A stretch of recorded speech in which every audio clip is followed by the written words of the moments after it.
Hello everyone, welcome back to a new episode of Night Call. Last time we ferried a cat around, our friend Hervé, and then a frustrated lawyer. And this time I actually wanted to look at the Passadex to see what we've learned about our various passengers. I met Salim, met Hervé.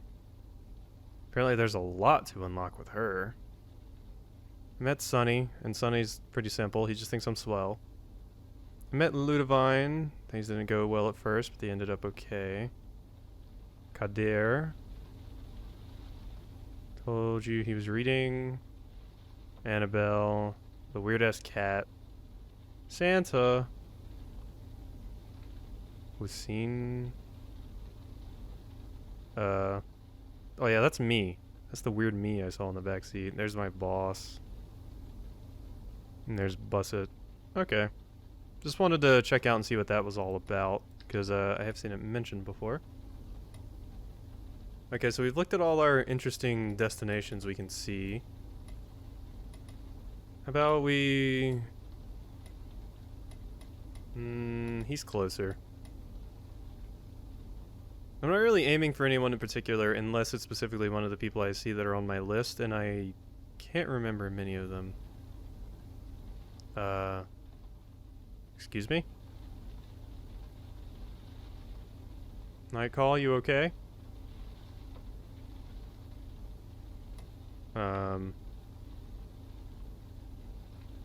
Night Call. You alright, buddy?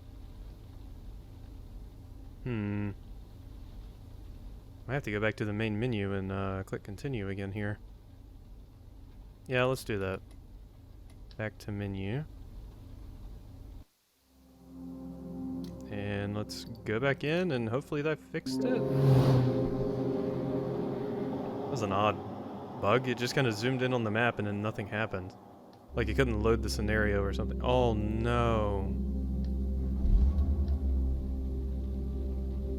Oh no. I thought it auto-saved that one. Oh no. Oh wait, we're still at the same time. Okay. Okay, I think we're still good. There's one good way to check. Yeah, okay. Cat is still here. That's still here. Okay, it just gave me the weird thing again. I thought it reset me back. Okay, no, we're good. You know what? I'm incredibly interested. I just want to see what the hell is up with this. What is the deal? Police car flies by and practically cuts you off. The flashing blue light blinds you. Hugo Delaney, Gambetta. Okay. Okay, no. Let's see, I see the bunny ears. He might just be a dude in a suit. It might actually just be a dude in a suit. Aw, shit, man. The next passenger is holding a bow, which he inadvertently pokes in his eye while getting into the taxi. Is he a furry? He leads me to the back seat and looks at you with a lost expression on his face. I'm supposed to be at the Gambetta bus station in less than 15 minutes. Your seatbelt. You're on the first red light you come across. With a little luck, you'll get this kid to his bus. You see him moping behind you. Shit. Was it really that hard to be on time, bro? You shit stain. You can't miss this bus. You just can't, man. Everything okay? Yeah, this might sound a little crazy, but what do you think of my Gravia outfit? Okay, now that I see a better picture of the guy, it seems like he's just wearing like a muscle shirt and stuff. And then like ears. And then he clearly has a mask on. Interesting. Gravia? Yeah, it's a race in a game. The bow, the helmet, the armor, you know, all that shit. Okay, so that's a helmet. And that's armor. It's very nice. Nice? Yeah, okay, but do you think it's lit? I do think it's lit, mi familia. Yeah, it's very interesting. Interesting. I don't want interesting. He sighs heavily and droops his head. Shit. All this for a chick. I'm so into her, I even started playing her favorite game, Lost Legend 5, to make her like me, but I just look like a moron. He looks at the time on the meter. Chill out, man. You ever done anything like this for a chick? Oh yeah, I definitely did some stupid stuff. Much stupider than dressing up. I'm not dressing up, it's a cosplay. He turns his bow over. This cosplay is for a convention? Yeah, in Belgium. There'll be thousands of cosplayers. It's pretty legit. Will there be a lot of graviers? Gravias? No, I don't think so. They're popular, but the costume is daring. You gotta flash your abs at everyone all weekend. I'm sure it'll be fun. You really think so? Well, it's daring, plus it's... if you're the only one dressed like that. He takes a minute to think. You're so totally right. How could she not be into me? Pretty easily, actually. You park in front of the bus station. Your passenger hands you a bill to pay his fare. Keep the change. I've always wanted to say that. Good luck with the gravier thing. Gravia. Yeah, thanks, man. A second later, he's running for his bus, his bow slung across his back. Oh, damn, he gave me a lot of money, actually. Thank you. The gravier. Okay, so I can go back to my house now, but I might be able to get one last... You know what? It looks like we're almost out of time, so let's just go back home. Let's just go back home. I should go to one of these gas stations. You know what? No, let's hit up a gas station. We can get some more gas, and we can also do some of the things that they've shown that you can do at a gas station. So that'll be neat. Pull over and stop. Not a soul. Okay, yeah, this stuff's the same. Okay, so let's fill up the tank. Boom. And we are good. And let's go shop. You walk into the mini mart. Behind the counter, a student doing his homework lazily raises his head. Yup. Newspaper. What are these? Cash, cash, cash. Versailles. What are these? Posters? Oh no. Talk with clerk. I was wondering. You immediately bring up the serial killer. The cashier looks up, obviously excited by the topic. Hey. Got a thing. You know what? Oh, it's a lottery ticket. Perdu. Can't win them all. Oh yeah, let's gamble.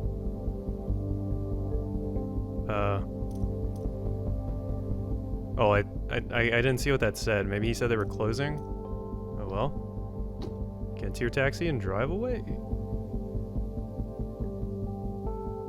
Excuse me, man in Crusader helmet, and also Tali from Mass Effect. Hi.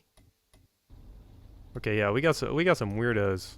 That's cool. You pull a newspaper out of your glove compartment and start leafing through it. Eventually something grabs your eye. It's an article about the recent police leaks incident that retraces another data leak. 2 years ago, a bunch of confidential police documents were accidentally released. Documents about Ronan Besson, Charles Bougrain, and Simon Gorodisher, the judge's first 3 victims. Interesting. Intriguing. You turn the page and stop. You've read about a third of the newspaper. Let's keep going. You stop reading and go back a few pages. You thought you saw something. It's just a few lines, a funny anecdote. A man disguised as Santa Claus had to be taken off the roof of a building by firemen. He was highly inebriated and stated he did not know how he had gotten there. You only have a third left to read. Yeah, let's read it all. As soon as you get to the page, you stop. Your instinct tells you to look at. It's a rather positive critique of a bar called Solilis. You make note of the information with interest. In your line of work, that kind of thing can always come in handy. You shut the paper, it'll end up in the trash tonight. Remember it's there, otherwise it'll spend the rest of the days in your glove compartment. Alright, so... yeah, I was about to say, it's probably going to force me to go home, right? I'll know more about your clients. Alright, so yeah, we don't need to see all of these. We can check the Pasidex. Okay, so... I lost a bunch of money again.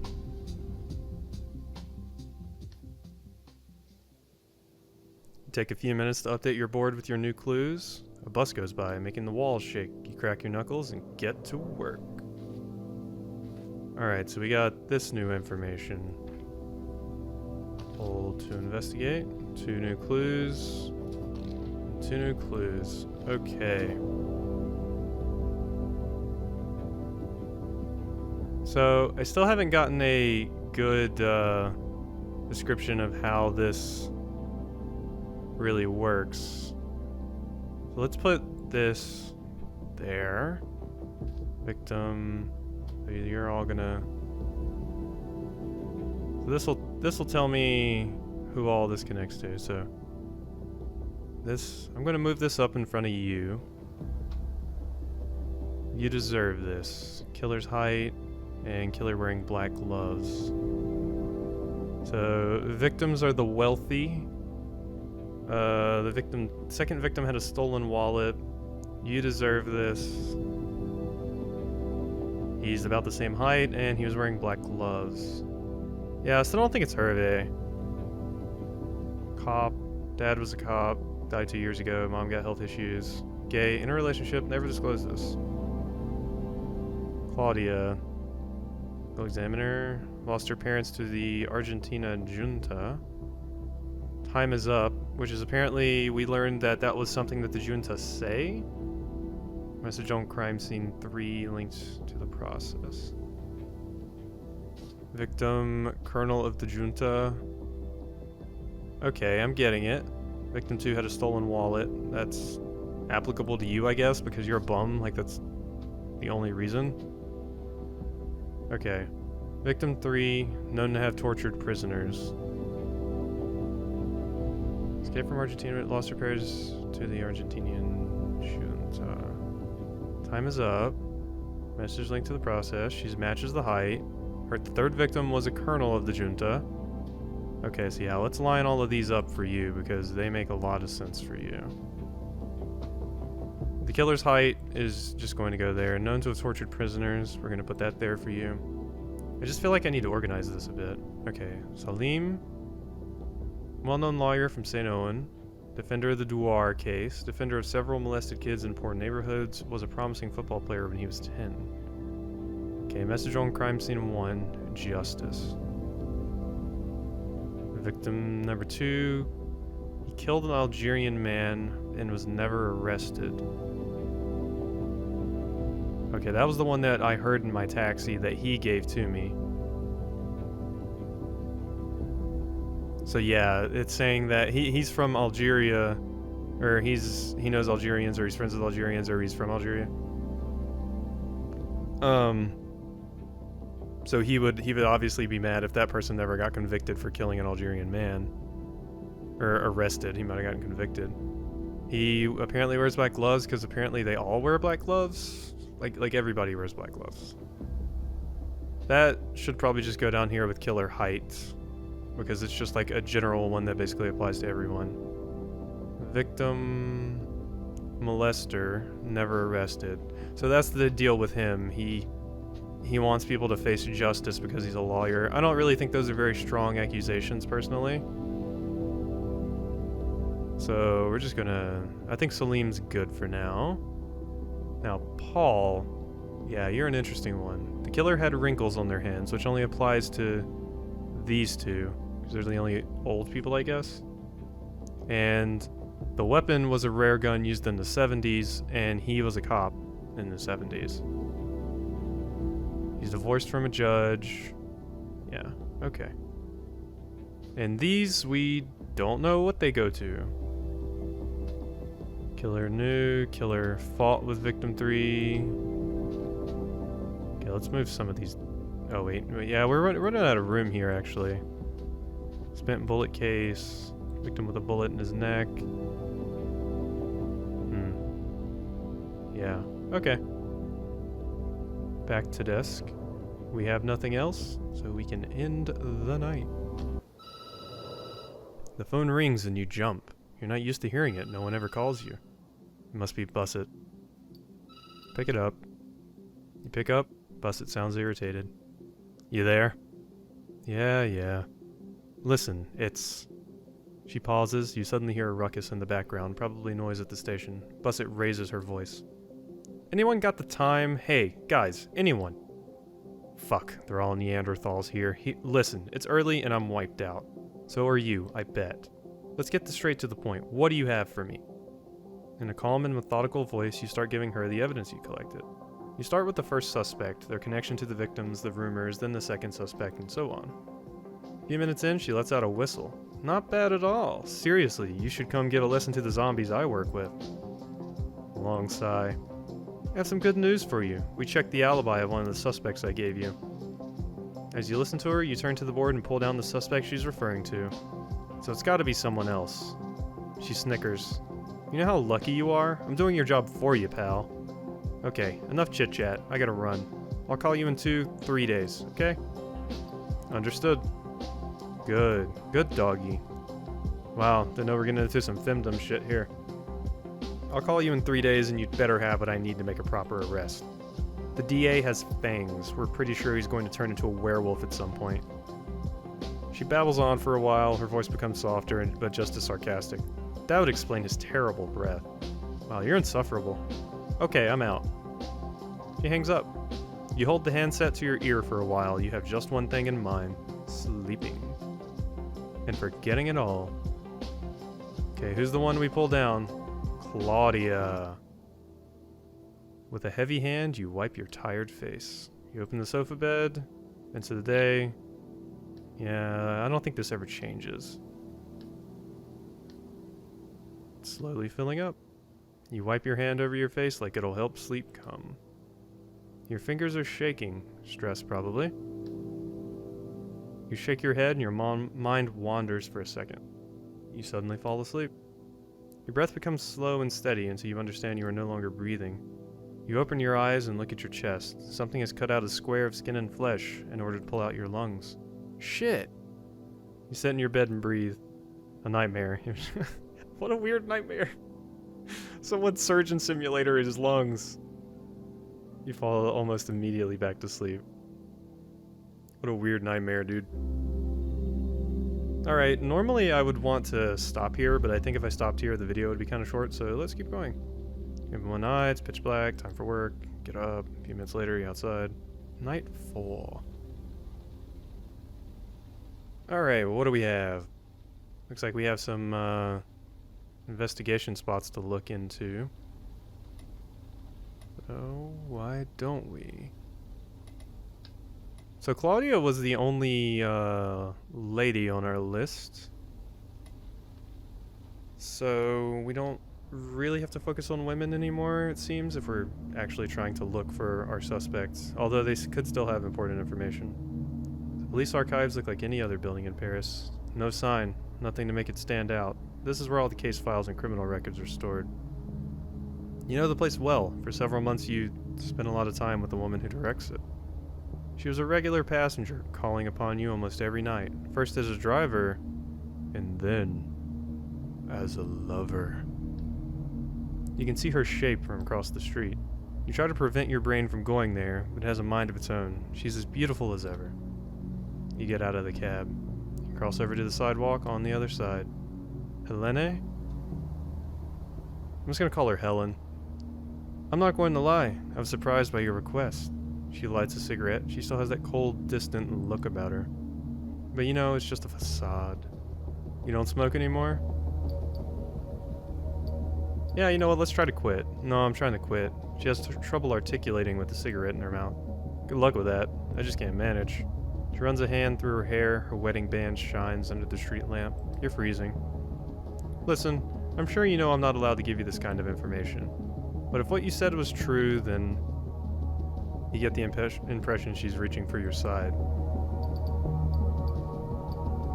Alright, let's let her do it. Her hand brushes over your wound. You think about her body, her habits, how she used to call you in the middle of the night. I fished around and the first 3 victims were not part of the data leak. Shit. Shit indeed. That means the information about Besson, Bougrain, and the Argentinian one, Goradisher. Yeah, that's it, Goradisher. It all came from someone who had access to their criminal records. That help? You attempt to smile. I'm trying to think about what that means. So, the information about them didn't come from a leak, so it came from... Okay, yeah. I guess I get it. It feels like there should be something more important there. Yes, it's better than nothing. Moment of silence. Helen takes a drag of her cigarette like there's no tomorrow. She paces a bit to warm herself up. You should come over sometime. What do you think? You grin. You and Helen used to sleep together when things with her husband weren't so good. She turns her head away. Oh, I didn't even see what option I chose. Shit, I was just clicking. She turns her head away in a soft, graceful motion. Of course. I don't know why I... She looks deep into your eyes. You look down. Her hands are shaking. One last smile and she puts her cigarette out. I've got to run. Oh shit, I just cockblocked myself, didn't I? Oh well, she has a husband. That's fucked up. I'm not doing that. I've got to run. Need a taxi? Good night. You too. She reaches out to you affectionately and then stops. You decide to cross the street to put some distance between you as quickly as possible. You get in your cab and rub your hands together. Time to get back to your shift. Yeah, we have more important things to worry about right now than booty. So... let's see... Well, let's pick her up. She's right here. And we need to make money, so... Out of nowhere, you hear a voice whispering in your ear. This is where I died. You brake hard. There's no noise in the cab, no noise outside. A silhouette appears in the back seat of the cab. Its features appear one by one as if drawn with a paintbrush. So much suffering. You squint. A little boy. Would you be so kind as to drive me? Where? Very well. Let us drive, then. The boy's silhouette flutters for a moment, then disappears entirely. Great, first we're picking up cats, drunk Santa, a guy in cosplay, and now we got a ghost. On the back seat behind you, the boy slowly reappears. You start driving. Would you be so kind as to drive around this neighborhood a bit? No specific destination? No, I'm quite sure where he lives these days. He changes haunts frequently, never stays in the same place for very long. But it's somewhere around here. I get it, a ghost said haunt. As in like a regular haunt, but he's a ghost. The boy points outside. Over there, the revolutionaries brought the little prince here on a cart. Over there, the crowd touched him, pushed him, made him change clothes. Over there, a woman he'd never seen before and who frightened him gave him something to eat. He was scared, of course, terrified. People spit insults any time he opened his mouth. Others incited violence. His last sentence hangs in the air. I'm not talking to a ghost. He lived in this street and suffered a great deal. He often coughed and was yelled at any time his small, frail body was shaken with a coughing fit. The woman taking care of him called him Little Louie. He barely spoke. He was not allowed to go outside. An odd smell fills the cab. His life was reduced to a series of apartments, bedrooms, living rooms. More of a perfume than a smell. His life was reduced to presentations, low bows, and strict rules that came out of nowhere. Orange blossom. Your taxi suddenly smells of orange blossom. His life was reduced to future promises, to when you grow up and you glance around, needlessly looking for the source of the smell. I at least got to play in the dirt and mud. It's him. A little boy with a flickering frame smells of orange blossoms. I don't pity him, but... Wow, can you not look at the camera? That's really creepy. I don't pity him, but no one deserves to be punished for their brother's crimes.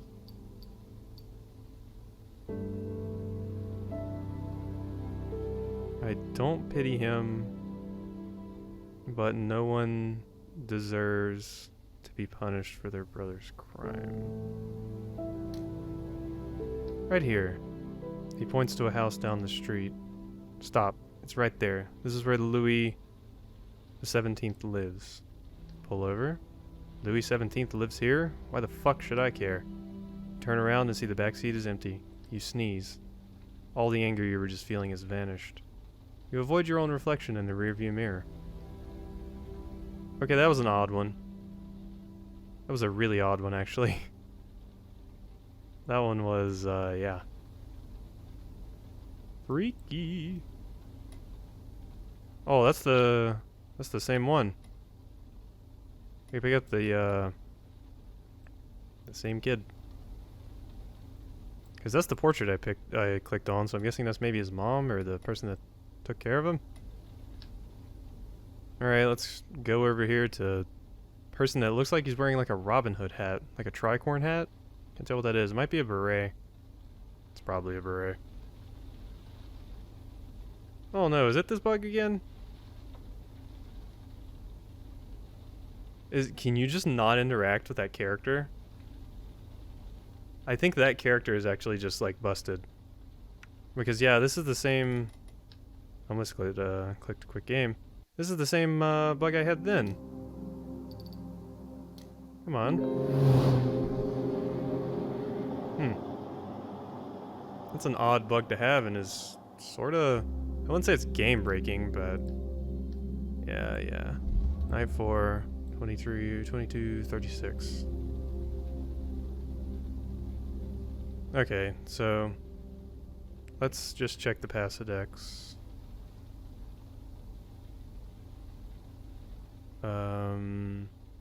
Did I lose the kid? Oh no, there's the kid, Ludwig. Now you know who little Louis is. Do I though? Maybe I missed something. I don't know. Maybe it's... I know my character has talked about his brother. Maybe... I don't know. Maybe that's like a manifestation of something to do with his brother. I'm not sure. But okay, it saved that, so... Yeah, we could pick up you, but... I feel like we've dealt with you enough. Let's pick up this lady. And then maybe we can go check out that investigation point. Because he's not going to pay me, and I need money. I have to get back to the 16th. Angelica... I'm going to say Angelique. De Fondemware. Wow. The next passenger getting in your cab enters in a cloud of extremely heavy perfume. It's a well-known scent, one you often see advertised on the Champs-Élysées. The woman must be in her 50s. She has impeccable posture. The fur she wears around her neck must be worth several days' pay. She opens her mouth. Good evening. Before you start driving, I just need to tell you something very... She purses her lips, attempting to stifle the word that is about to come out, then raises a finger. Shit! Whore! She continues to look at you, the same smile frozen on her face. She's just shouted gibberish at you, but her face hasn't budged. It's like she isn't even aware of what she just said. She purses her lips even harder. Doggy foreskin. What? Is it going to go the route that she has Tourette's or something? She shakes her head. I am truly sorry. Please hear me out. You're so taken aback that you find nothing to say. I am suffering from major emotional trauma. It seems to have triggered very strong verbal episodes. They're exhausting, to be honest. Okay, so no, she just has some kind of trauma that makes her angry and apparently talk about dog foreskin? I'm not sure. I hope you can understand. Please know that I don't believe a single word that I'm saying. She smiles. Huh. I mean, interesting. Tiny dick. It's my husband.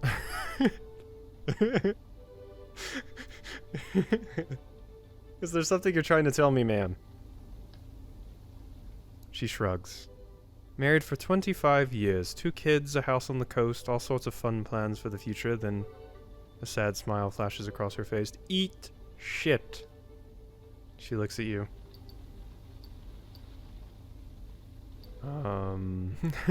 Start driving, yeah. I'm used to it. Thank you for understanding. She grins for just a second. Here I am, discovering how to live alone for the first time at 50. Crazy, isn't it? Toilet brush up your ass. It's really not so easy. You bite your cheek to avoid laughing and start driving. With a bit of luck, your passenger won't say anything for the remainder of the ride. Your passenger heaves an odd sigh. He didn't even take me home. She's talking to herself and her voice is steeped in sorrow. I wasn't asking for much. A little tenderness. Rotten phallus. He's my spouse, after all, my husband. Married for 25 years. 25 years. Everything alright?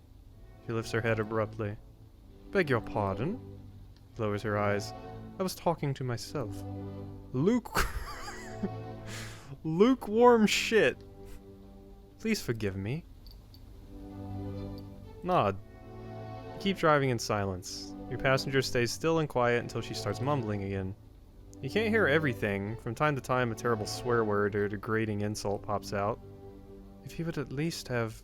Twat, twat, twat. What's more, always says the same fistula's words. I know he... She suddenly heaves a deep, sorrowful sigh. Not from the heart, from her gut, her bowels. You jerk off! You're young. You raise your gaze to look at your passenger. Perhaps you don't realize what it does to you. Actually, no one seems to understand. She is shaking. Shit! It's all ending. Everything is broken. It's all a waste. She stares at you. You can see the shame in her face. Her cheeks turn crimson, her eyes filled with tears. Please forgive me. I ask you, bitch, to please, whore, give me bastard. Look understanding. No, I get it. Don't worry about it. They're only words, ma'am. You pause. I know you don't mean anything by them. The passenger's voice seems even more distant than before. What if... I actually did mean what I was saying? I don't know what's going on in my mind anymore. At first I thought it was dementia, that I was becoming senile. She catches her breath. As for you, you approach your destination. I just left dinner with my husband. He was distant and cold, even though he was the one who insisted we see each other.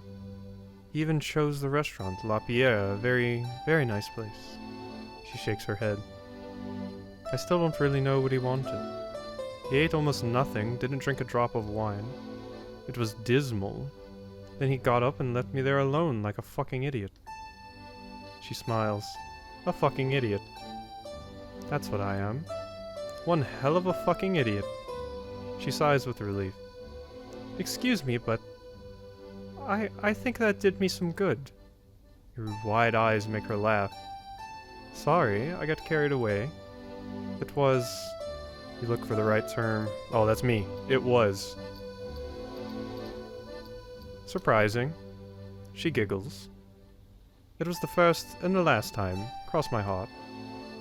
Silence. The last time. Park the taxi in front of her place. Your passenger stares intently at her building for a few seconds, like it looks ready to step off its foundation and run down the street. I think it's past. I feel so much better. I feel relieved. Like... She smiles. Like a dick sucker! Her face flushes. She all but throws her fare in your face. In seconds, she slams the door and runs towards the lobby of her building. Once she's inside, you drive away. Boy.